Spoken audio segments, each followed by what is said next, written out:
If I was going with a bunch of young men and women on a bus and we drove by a beautiful mansion, it's just a gorgeous house on top of a hill, just an absolutely beautiful, stunning house.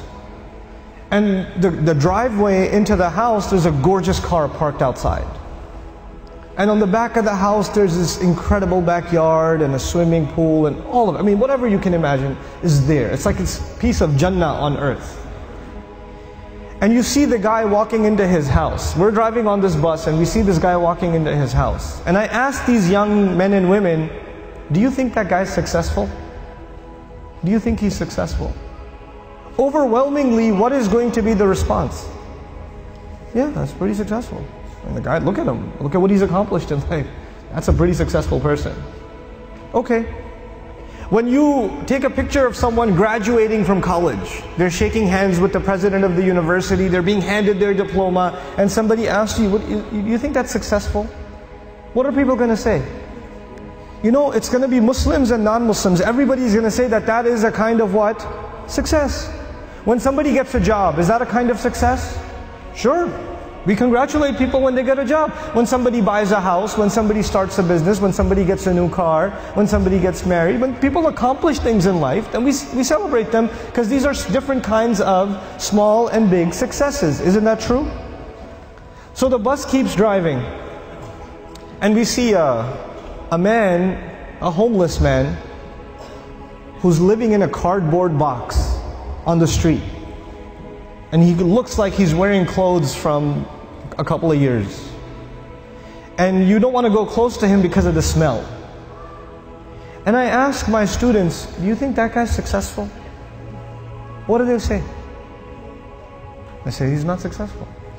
Now imagine if I was riding in this bus, but in this bus there were not Muslim boys and girls, but they were Christian boys and girls, or Jewish boys and girls, or atheist boys and girls, or agnostic boys and girls, or Buddhist boys and girls. And I asked them the same exact question. Do you think their answers would be the same?